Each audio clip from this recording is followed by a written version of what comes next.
And I've also, just as Miss Lisa and Miss Elsa and Dr. Julie, they went to school together. I also went to school with Stacy and Riri. So, but we went, Riri came a year after, and we went a year before, as part of the ACES program, the Erasmus Mundus Aquaculture Environment Society Studies in Europe. So happy to be here with you all. Any other volunteers? You're welcome to introduce yourself, name, where you're from, what you're doing, and welcome to the network.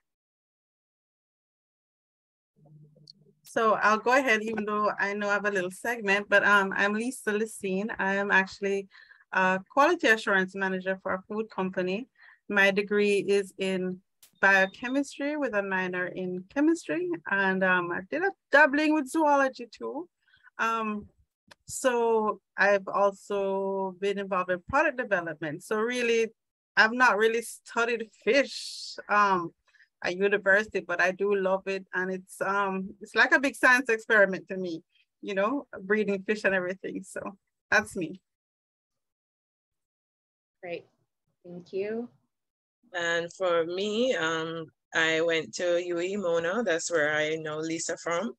And I did a first degree in computer science, and then I did medicine, and then I did epidemiology.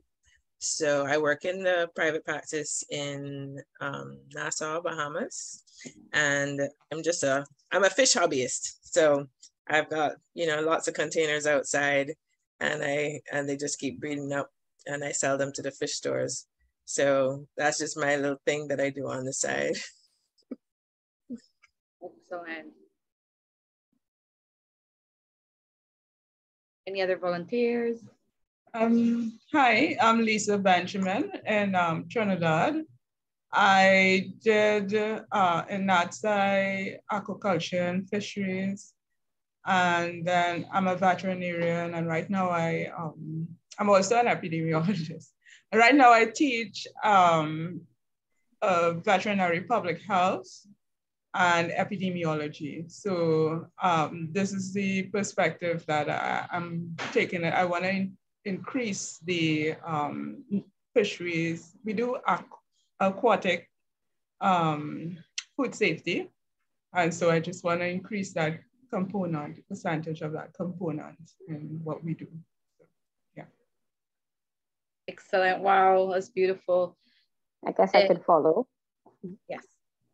All right, so Lisa, my specialty is food safety for humans. So I'm very interested to hear about food safety for animals. So we do the food safety that we do, the safety of animal food for humans, but of course for animals that is increasing as well. Yeah. Thanks. Thanks. Thank you. Hi, good afternoon, everyone. I'm Karen Fairclough. I have a first degree in environmental science. I work in the aquaculture industry in Jamaica. Welcome, Karen. Yeah, I'm one of the regional extension officer for the ministry, Aquaculture. Okay, and I guess I can follow. Good afternoon, everyone. Just verify for me if you're hearing me. I'm trying to make sure I am connected properly. Hearing me okay? We hear you, yeah. Yes. Okay. So hi, afternoon, everyone. Carla Phillips Savage. I am an aquatic veterinarian. I was on faculty at UE School of Veterinary Medicine in Trinidad. I'm from Trinidad and Tobago. And I was on faculty at the School of Vet Med as the aquatics veterinarian there for the last 12 years. I recently left that post as I moved to the US, and I am now currently based at the Virginia, Maryland College of Veterinary Medicine in the public corporate Center for Public and Corporate Veterinary Medicine. And my focus still is aquatic medicine, but developing the corporate, public, industry side of veterinary medicine as it pertains to aquatics. So I've been involved in disease testing, diagnostics, not just for fish, and that's not just for ornamental fish and food fish, but also aquatics in general, so marine mammals, sea turtles, and aquatic ecosystem health and management as a whole. So that's a bit of my background. So I'm pretty much all things fish health management. Yeah, so that's me. And Carla and I were at different times, but we went to UF, the same yes, department. Same time, same place, same everything, same place. exactly. And Carla was just missed each other. we did, we just missed each other. She was very instrumental in building fish health in Trinidad, which was very needed, and we need that in Jamaica. So that's one of our visions for not only Trinidad, but aquatic animal health is one of the topics that is not very well covered at all within the Caribbean. Mm-hmm. And I'll just shout out my colleague Lisa Benjamin, who chatted, who introduced herself a couple persons before. So we were both at UE School of Vet Med teaching. Hi, Lisa. Good to see you. Great. All right. Afternoon all. Is it okay for me to go next? Sure, go ahead. Go ahead. Hi, afternoon, everyone. My name is Risha Aline. I did the program that Ruth was talking about. I was in the cohort after her, the Erasmus Plus program in aquaculture, environment, and society. It was a master's program. And right now I am working with the FAO as an aquaculture development specialist for a regional program with 4 countries.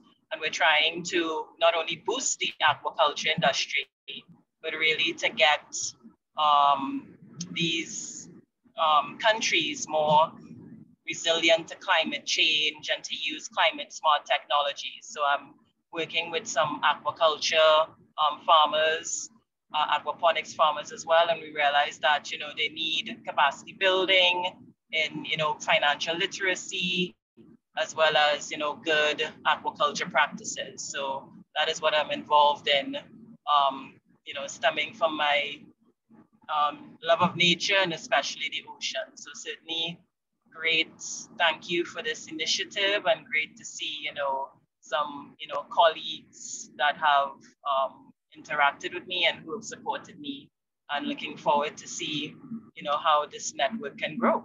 Thank you. Thank you so much for that, Risha. Excellent.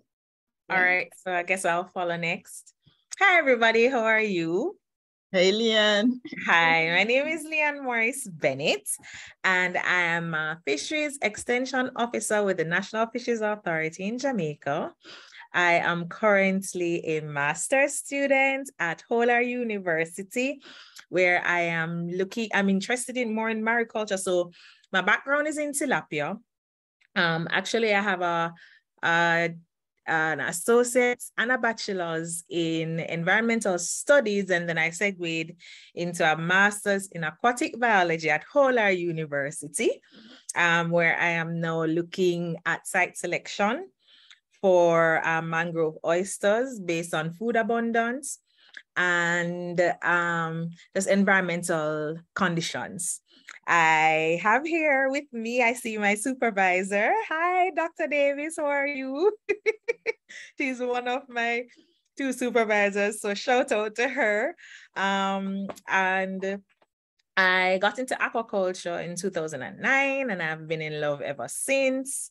And I don't think I want to stop. I want to continue as far as I can. And I'd love to be able to make a contribution to Jamaica and the Caribbean by seeing the expansion of aquaculture to be able for us to provide a cheap and affordable fish resource, whether fish or shellfish. So that's just a little bit of background. And my cat is here. Lovely. Oh, welcome. Any other volunteers? for introduction. I can go next. Sorry to have had my camera off for most of that. I am co-watching my son at the same time as joining in, and he keeps dragging me out a little bit, but it's very, very nice to meet you all. My name is Jen Chapman, and I live in Belize City. I've been living here for the last 11 years, and I've been working mostly in marine management and conservation with a focus on developing markets for invasive lionfish and also community-led fisheries management, so working along with fishers associations. And over the last 11 years, I've just become like so interested in mariculture and have just become very, very interested in exploring the opportunities for mariculture. So I'm in the process of trying to start doing a PhD, hopefully to explore opportunities for bivalve mariculture. So Leanne, it was very interesting to hear about your oyster. I'm a bivalve obsessed. So I am like very excited to explore the opportunities for bivalve mariculture as like a climate smart, nutrition sensitive seafood source for Belize. So I'm going for it, and let's hope that it happens. And so nice to meet you all. Yay! I'm happy. Oh, we can great. connect. I can see partnerships happening already. Welcome. Could we have another volunteer, please, for introductions? Oh, wait, shout out to my colleague Caron as well. Hi, Caron.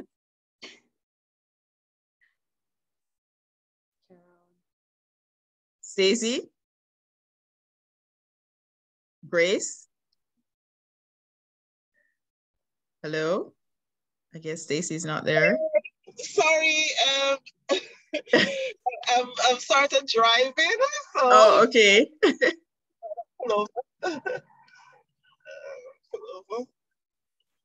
Okay, we can wait till you're able to talk. Yeah. In about 5 minutes, I'm sorry. Okay. We have an introduction via chat. Is this person experiencing like issues with the voice? No worries about the camera. If you can't turn on the camera, that's fine. Just do the introduction by voice. Miss Edwards from St. I'll just read it out. So we have Miss Edwards from St. Vincent and the Grenadines, a postgraduate student from UWI and currently interested in aquaculture and in the process of initiating a small scale tilapia farming, and also interested in using sargassum. I think sargassum is a topic that we all want to talk. It's a main topic, yes. Yeah.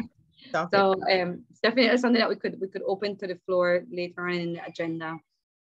So welcome, Ms. Edwards. Any other Grace? Would you like to? I see Grace camera is on. Hi, Grace. Hi, everyone. Happy to be here. I am Grace Henry from Budding Farmers.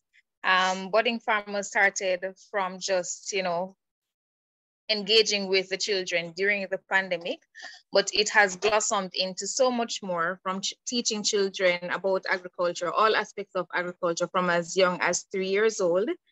And so that has continued, and we've managed to gain partnership with the Minister of Agriculture and Fisheries, which we're happy about to start in September.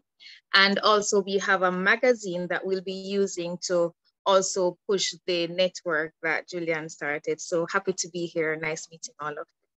And Grace is going to be, I've already started interviewing, as many people as possible who is interested in being interviewed about their endeavors in aquaculture.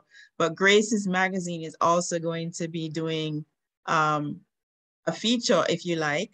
So please submit your story. We want to get everybody's story out there, and Grace has a beautiful magazine, an e-magazine. You should all check it out. It's really lovely.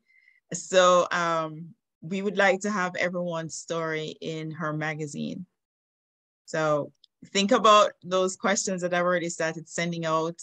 I need some of those questionnaires back soon. Yes, great. Grace, please, you can put the link in the chat so that we could circulate it. Yeah, another sure. introduction, please. Ms. Davis. Dr. Davis. Dr. Davis. Okay, good afternoon. And I suppose good evening to you, Julianne. Thank you for putting this forum together. And it's very nice to meet all of you. And I'm so excited to see so many women in aquaculture. I've been in aquaculture now for over 40 years. And I've mostly been working with the Queen Conch in the Caribbean. I am located at Florida Atlantic University, Harbor Branch Oceanographic in Florida. And then the projects that I work on are in the Caribbean. So I currently have a project with Queen Conch in Puerto Rico and also in the Bahamas. I think Elsa was asking about conch aquaculture in the Bahamas. So we're working in Grand Bahama and also in Great Exuma. And there's a conch farm down in Curacao. And we just recently have started to form a partnership with the University of West Indies to also do some conch work there. So the idea that we're working on is restoration and of the Queen Conch in different Caribbean islands. And so it's very nice to be here today. Thank you. And Megan, I hope you'll be able to come back one day at one of our meetings and give a presentation. We'd really love for you to come back and be our speaker. Thank you. I'd be happy to do so. Wow, that's also another great topic, you know, conch restoration that we're all interested in. Absolutely. Yes, so welcome, Dr. Davis. Do we have any other volunteers? Where I see Clifford. Hi, Cliff. Can you show your face? Cliff is the only male on the call today. I think we had others coming, but I guess I got shy. It's not only for women. We do have, you know, the other men in the network who may be interested. Maybe not. Well, I can. I will give. Well, he placed in the chat that he's a fellow enthusiast and engineer, and he's interested in aquaculture. So yeah, that's good. But if you have time later on, you could introduce yourself, what you've been up to as it pertains to your interest specifically to aquaculture. Stacey Ann, are you ready for your introduction before we move to the next segment?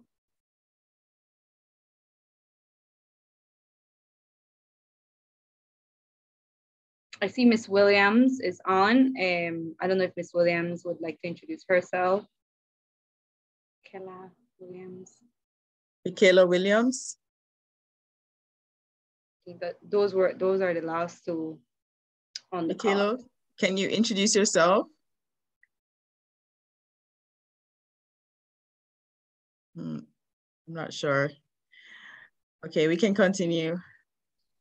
Alrighty, well, I would go to the next segment of introducing Miss Lisa, and after we're gonna move into Miss Gaia. So first, Miss Lisa, I'll just give our really short bio on Miss Lisa, and I know you mentioned some points in your introduction, but would just like to repeat it over again as you are our next speaker. So Miss Lisa, she has a background in biochemistry with 35 years of experience in quality assurance. She's worked as a manager in the food industry and also product development. So she has two beautiful kids. They're 21-year-old and also a 17-year-old. So happily married, and one cat and many fish, plenty of fish. So Miss Lisa, welcome. Share my screen, and actually it's both Elsa and I presenting. So okay, so let me give. I'm gonna go ahead. Okay, just so Miss Elsa could be also introduced with you. It's good to see the collaboration on the presentation. So Miss Elsa is also happily married, 3 kids, and works as a physician in private practice in Nassau, Bahamas. She's a Christian, an avid reader, a serial, you know, as she mentioned, a hobbyist with her fish pet stores. And also she's been keeping fish since she's been in high school. So a wealth of experience. Welcome. Looking forward to your presentations. And please feel free to add your questions to the chat or at the end of the session. Thank you. Okay. All right, great. Okay, so I have a very, very short presentation. So Elsa's following right after me. So this is just me and my betas. How did I get into it? Everybody see my screen, right? Yes. Yes, okay. Lisa. Yes. So I've always loved betas. You know, a friend of mine who raises betas encouraged me to try and do it on my own. I was like, okay, let me try, and it worked. You know, it's not really difficult to manage betas. They're easy. You know, you just have to give them good quality water, constant water changes. They're very intelligent fish. I mean, they recognize their owners. When you come to their tank, they swim up to you, and you know, they're like, food. I'm hungry. You know, and they're very relaxing to watch. As one of my customers, because I've sold a few, has said it's mesmerizing to just watch. And she said, I was transfixed when she got her fish. She was just watching them all the time. So, you know, that's why I love them. So I'm going to show you a little video of my little fish farm. It's much reduced now because I have sold and given away quite a few, and I didn't want to set up another set of babies because I was traveling quite a bit, but you can just see what I have left. Okay, so here's my little fish kingdom. That's Igor. There's some guppies in the back there. This is the female sorority. And so of course most of the brothers of these girls are in the individual tanks or have been given away or sold. These are some of the brothers that are left. Let's see. Okay, that's Lambert. I think that's Olaf. Yeah, they all have names. Most of them have names. And they like to swim up to you and greet you when you come home. Yeah, so that's my little fish kingdom, just a little taste of it. Okay, so here, let me see, how do I get to the next slide? I want to go to the next slide and show. Let me go back again. Okay. Yeah, so the breeding process is, it's about a 3-day process. You have to put and I'm sure all you guys know this because you're much more knowledgeable than I am about fish, but you basically put a female in a tank with a male in a container, separate container. They take a day to get to know each other. And if the female is persuaded, when you release her, she will accept the male mating with her. And the male basically wraps himself around her and squeezes out the eggs and then puts them in his little bubble nest. Thereafter, the females have to be removed because they'll eat the babies, but the males take care of the babies. And what's really interesting is that you can have a red fish and a white fish, and then the babies come out blue, purple, all different colors. So it's very interesting. Feeding them is really the key to them surviving. I don't know if you see them here. Here's one, here's two. All these little things are babies.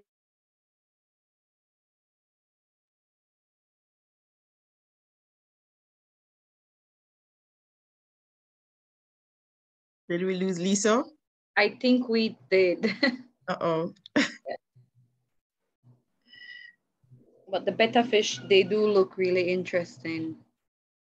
So one of the things about ornamental fish is that, you know, a part of aquaculture, what we're trying to look at is all the big picture, you know, all what everyone does within the sector. And ornamental fish is a hidden secret in Jamaica.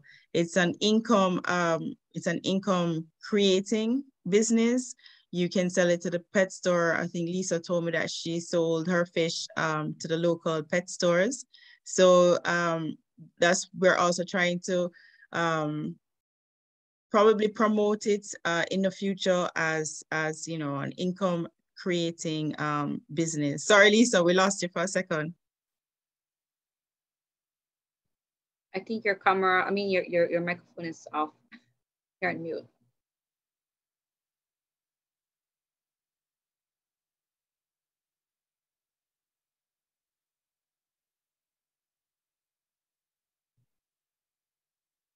You're still on mute. Send her a message. Okay. Okay, you hear me now? Yes. Okay, where did I lose you? What slide? This slide. Okay, yeah, so I'm not really doing this to make money, but you know, if I can make some money, no problem, because my husband is about to divorce me because of all the fish in the house. He's like, you know, at last count, I counted 15 tanks in the house. And I don't have a big backyard, but the great thing is a low cost setup, because you know, betas, they don't really need a pump per se to live, although I do use a pump and a filter in most of the tanks. But when you're breeding them, they certainly don't want a pump in there, because they like calm water. You need to have a lot of space for separating out the male fish, because they will not show themselves as male until you separate them out. You kind of look for signs to see if they're males, and then you put them in separate containers, and that's when they really develop. So you have to cup out every single male fish. And you know, it's not nice to keep them in small containers. They need clean water. So you don't want to keep them in small containers for too long. In Jamaica, you can get $3 to $5 US for male fish, depending on the type. I think some would probably sell for more, but for your basic veil tail or crown tail beta, you're gonna get about $3 to $4. And the pet stores resell them for $5 to $10, depending on the kind of fish. I've heard of some selling for 20 US, depending on if it's like a moontail or one of the more exotic types. And yeah, so that's really it.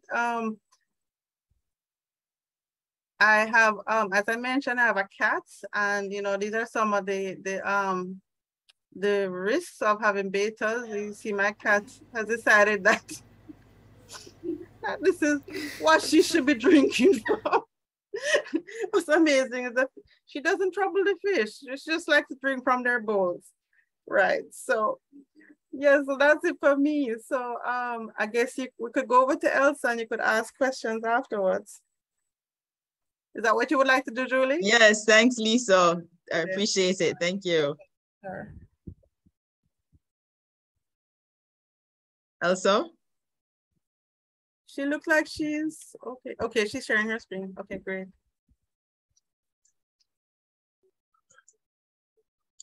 Okay, so how did you can hear me? Everybody can hear me? Yes, we can hear you. All right, how did I get into raising fish? Well, one of my high school teachers brought an aquarium to school, and the fish bred and had babies in the tank, and I was hooked from that point. So I kept fish all through high school, and I married a guy who also keeps fish. So it's all in the family. All in the family.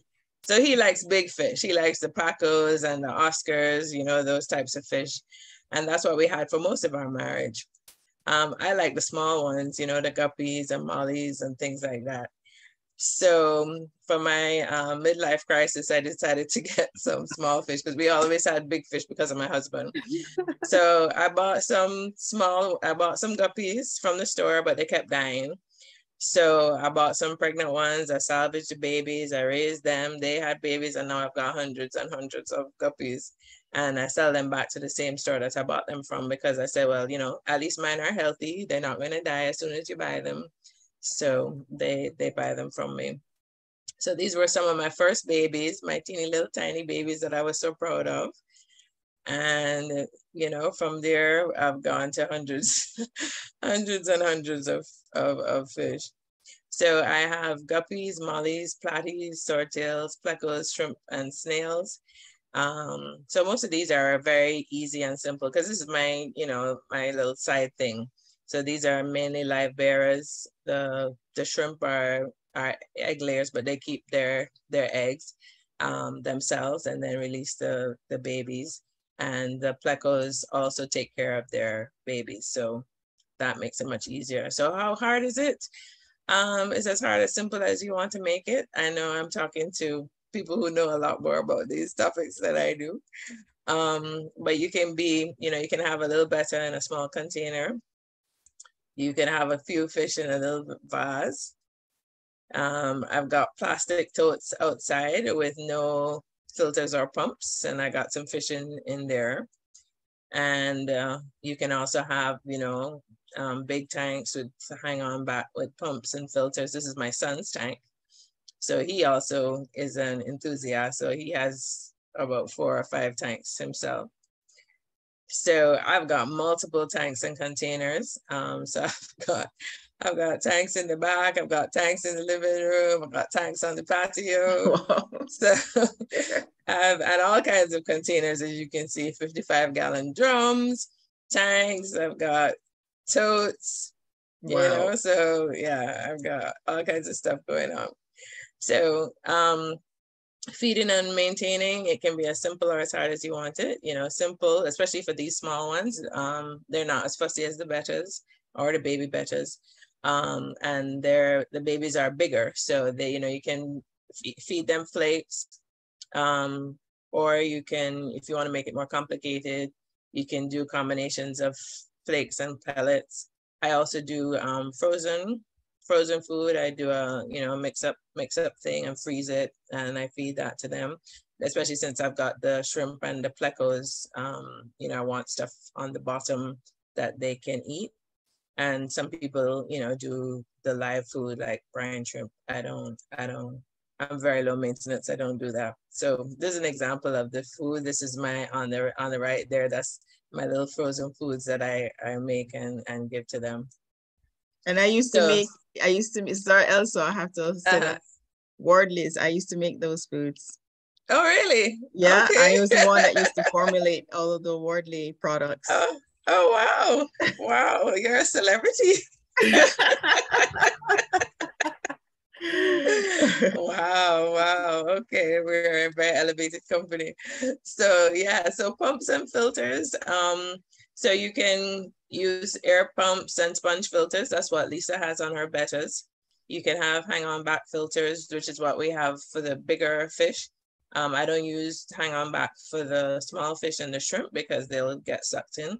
So, or you can use no filters, because I do have some containers outside that have no filters at all.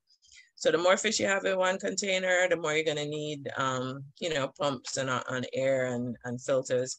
But if you keep the numbers low, you don't need as much paraphernalia. So water changes. Most people will say, 25% water change every 2 weeks or so. But I had fish for years and years without doing that. I just topped up, and I know that's not ideal because the nitrates and the nitrites do build up in the tank from the fish waste and the respiration, and that can be toxic. So water changes are recommended, or lots of plants. So plants use up the nitrates, so that it's helpful.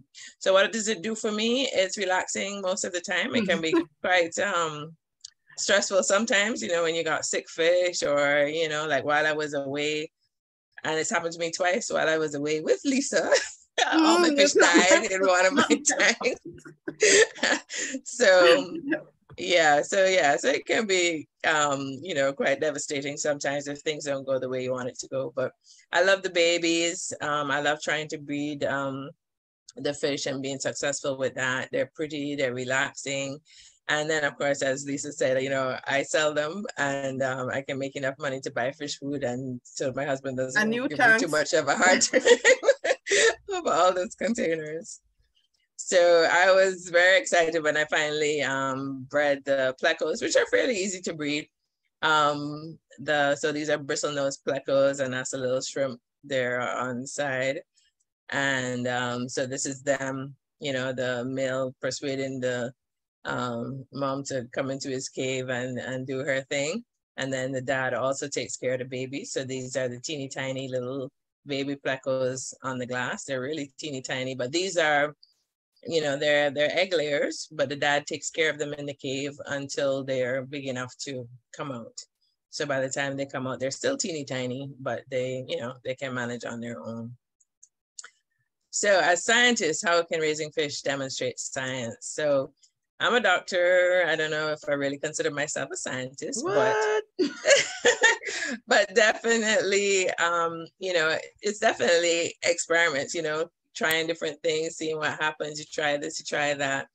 And fish keeping, as all of y'all aqua specialists would know, it can get pretty technical if you want to go that route with the nitrates and the nitrites and the pH balance. And, you know, I've tried aquaponics as well, which uses the nitrates in the fish water to grow the plants. And then, of course, that, for me, that has been, anyway, if there's anybody in the crowd who wants to give me advice on that, I would be very, very happy. Yeah, water flow, oxygen content, you know, I was trying to do a very minimal setup, but I wasn't that successful. So here's my little mini aquaponics. So yeah, so I love fish keeping. It shows the beauty of God and his creation. You get to see nature doing its thing and all the sensitive balances that God has created. So it's beautiful to me. Amen. That's me. Lovely. Love it. Love that.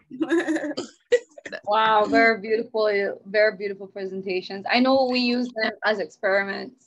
Well, in Europe they use a zebrafish. So, but yeah, very interesting. And fish is quite small in Belize. We have a few people that do it and sell it at the pet stores, but it's still a growing industry. Right. It's one, you know, what aquaculture is not only, you know, we talk about food security a lot, but within Jamaica and within the Caribbean region, as you have seen, it's something that can be done in the backyard. It's something that can be as small, simple, or as technical as you want it, but it can bring, it can be income generating.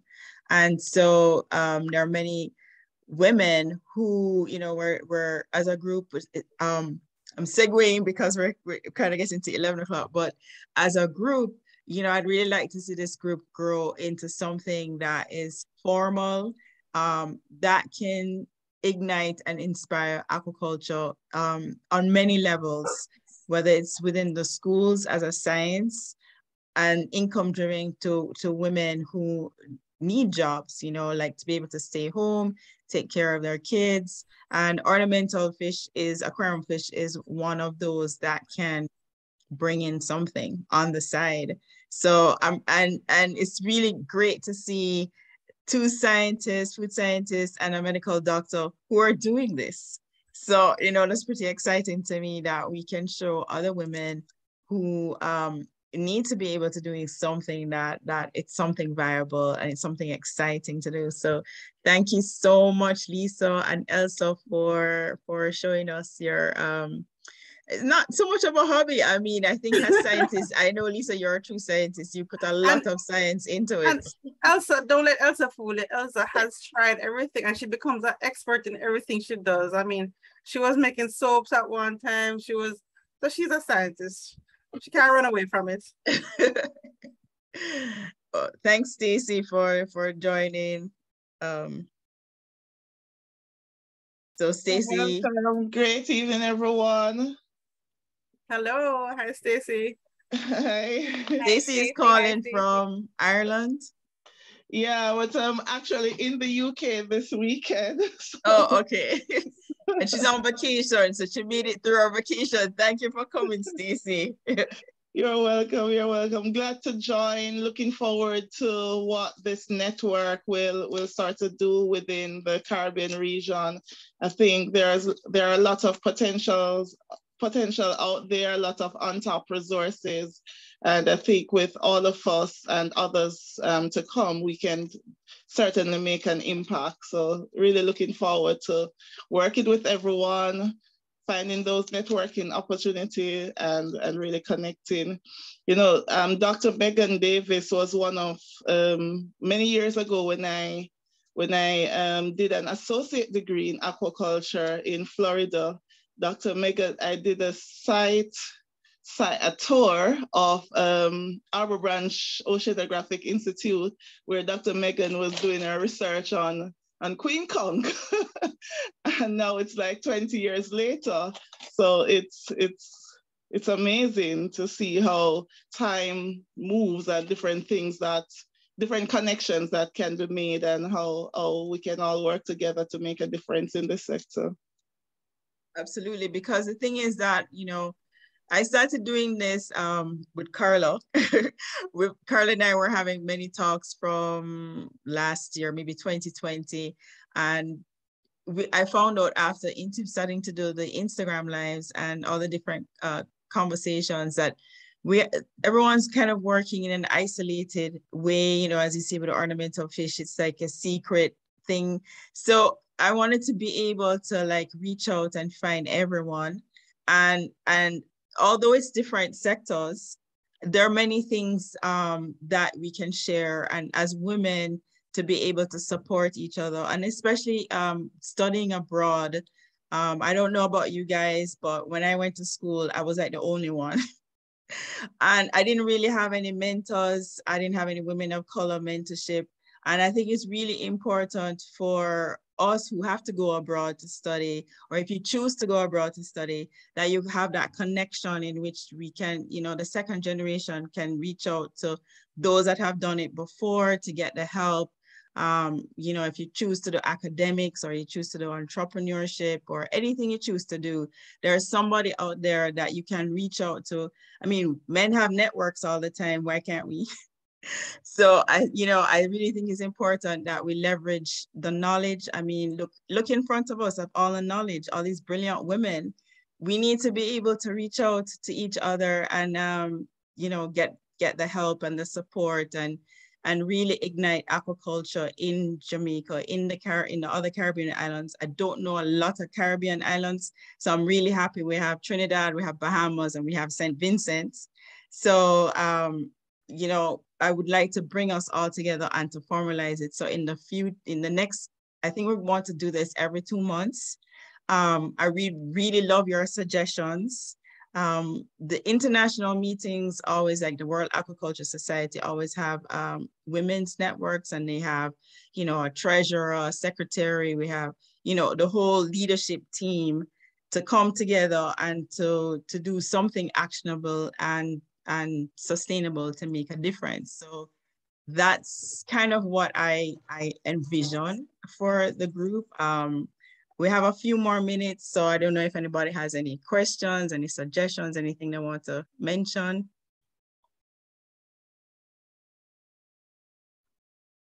So since we're at the wrap up, excellent presentations. Thank you, Dr. Julianne, for that inspirational session just now. I see that there were 2 suggestions, just to summarize. I see Dr. Davis, definitely I see interest in what you're doing, and also Ms. Leanne. So I would just like to suggest, you know, if you'd like to do presentations for another session in the next 2 months. I mean, I'm just putting that out there. I'm begging.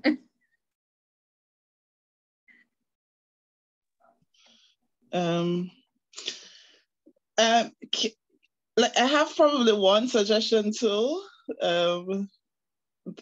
Since we're trying to look at Caribbean, like sort of what's happened in the Caribbean as well, since we have representation from different countries, probably we could have someone in one of our meetings, or some of our meetings, we could have different persons from each Caribbean, or one person from from different Caribbean countries do maybe a 5 or 10 minutes presentation or something on what aquaculture looks like in that country.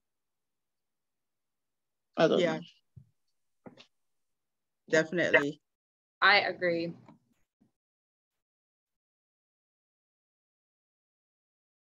Any other suggestions? I also will be creating a new podcast. I will reveal after it's all sorted out, but an online magazine has interest in doing a feature on Caribbean I think it's two different segments, Caribbean women in aquaculture and then general aquaculture. So I would love if everybody could do the podcast so we can have a series. I think it's really important to get your stories out there and for people to see what's actually happening within the Caribbean region. So please send me an email so I can arrange your time.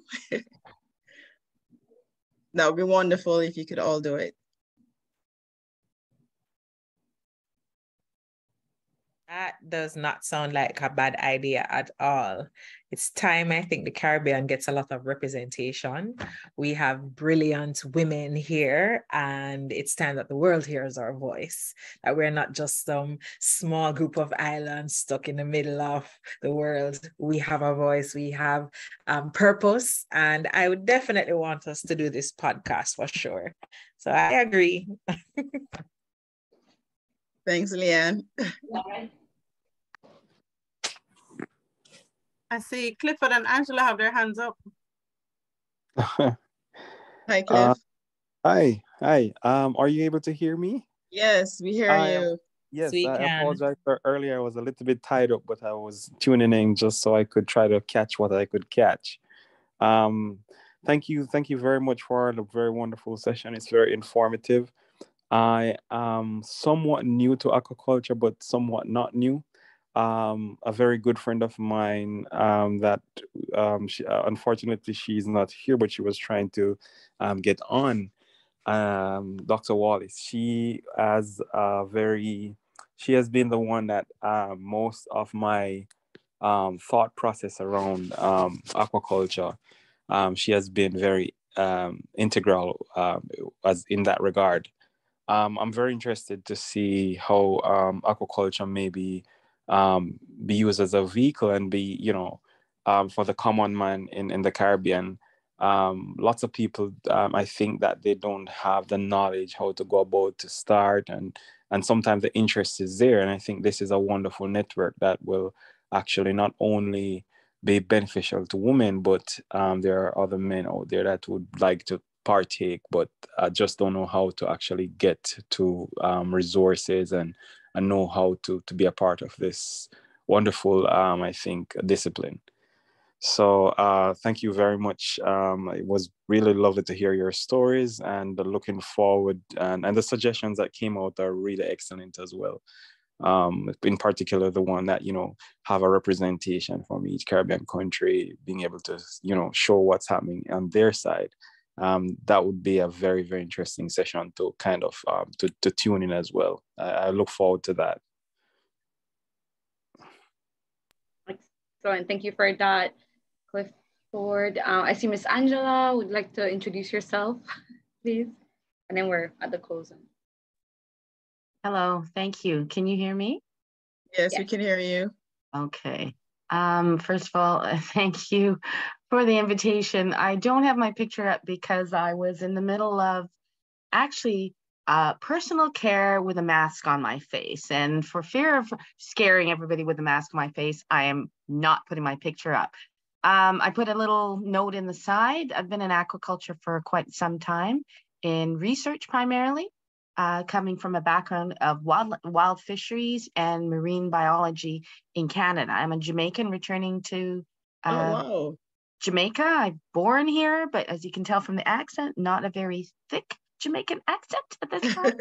But I had actually come back to work in fisheries, and I had sent my resume with someone to come here, but it landed somewhere else in another department of Ministry of Agriculture and Fisheries, because I'm an animal nutritionist and they want to be able to formulate diets for all animals. Then that's where it ended up. But my love is with aquaculture, and I've been very fortunate to meet some great people around the world. So to join this and maybe pursue aquaculture again here is a great dream of mine. So I wanted to say thank you, and I caught the much of the presentation, so thank you. It was so well done. Appreciate it. That's wonderful, Angela. That's really exciting. So I know it's really frustrating because when I went back to Jamaica, it was very difficult to find a job, and that's why I ended up not staying. And there's just so many, I have such a big vision for aquaculture, and one of the things is job creation. We really need to you know, for everyone who wants to come back home, to be able to find a job. And I know Dr. Wallace was one of them. She went to Sterling and she ended up working in the poultry industry, and she has such a passion for aquaculture.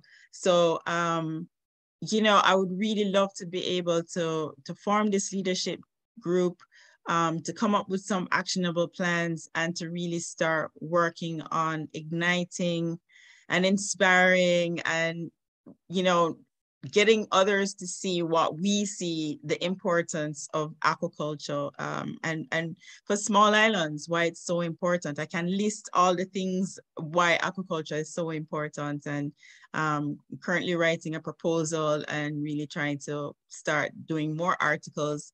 So we need to hear your voices. We need the articles, we need the podcasts, we need the interviews just to get the momentum going. Leanne?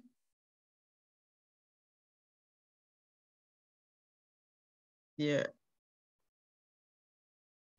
Julie, I wanted to mention for Angela's benefit that there were quite a few people on the call who work with the government in aquaculture here, right?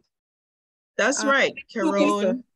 Yes, so you can right. Caron, Leanne. Yeah, so it'd be good for them to link up. That's the whole purpose. Right. Yeah. And I mean, you're welcome to call me Angela. I'm not a serious scientist, but yes, our emails are in the chat. Our emails are there. No problem. We actually all work together. So Stacy, Caron, myself, Nadia, we all worked together. But of course, yeah, so we link up pretty good, pretty often. So one last question, or any more questions? Leanne, you had something? Yeah, I had a quick comment. In regards to scholarships, so I noticed on Instagram we've been keeping in touch, and I've seen where Sage, which is seafood and hold on, let me make sure I get it right. Seafood and gender equality. They had placed a scholarship before out, and recently the due date was closed. So I say to say that two things. It would be great again to circulate and see if we can find any scholarships for persons who are studying now. I mentioned that in particular, Jen, because maybe you, since you're going into your PhD, maybe that could be something that you can think about for next year. Probably it's in the summer. So and three, if there are any scholarships that anybody knows about, that are the late scholarships. No, most of them are earlier in the year, but I know there are a few. Please tell us and let us know. I'd be happy to apply. So any scholarships, internships, any opportunities, please feel free to share. That's really important for advancement, you know, in career, and just having more people work within aquaculture.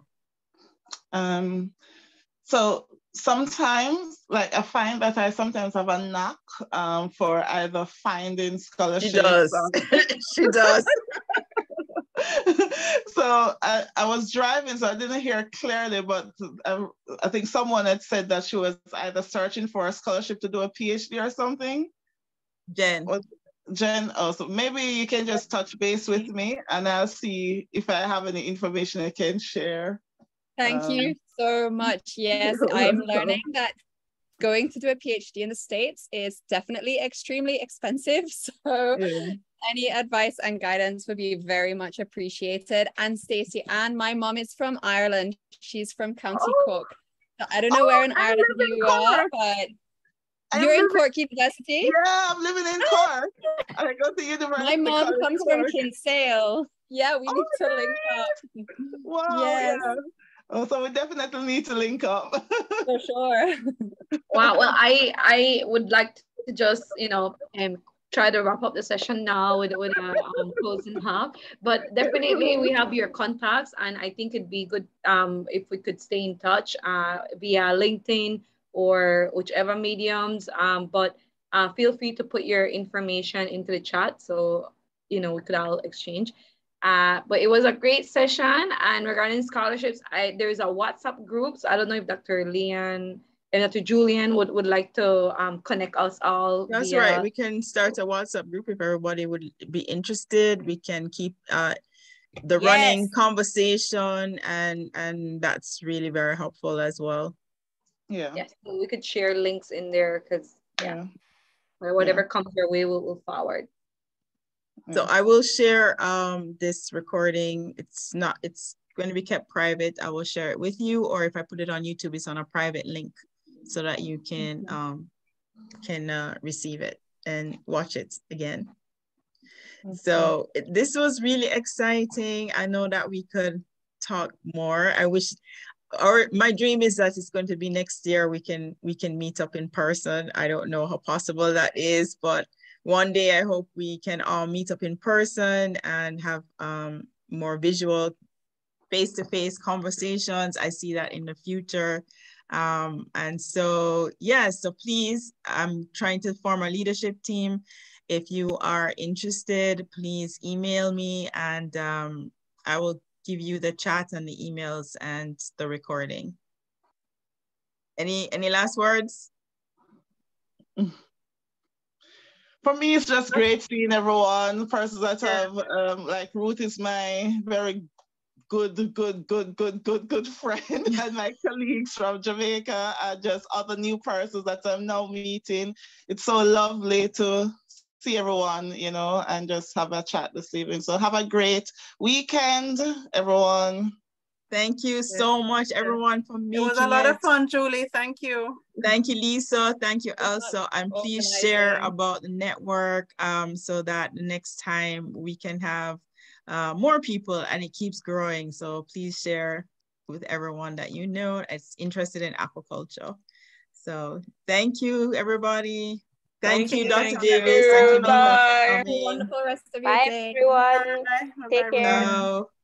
Bye. Nice seeing everyone. Bye-bye.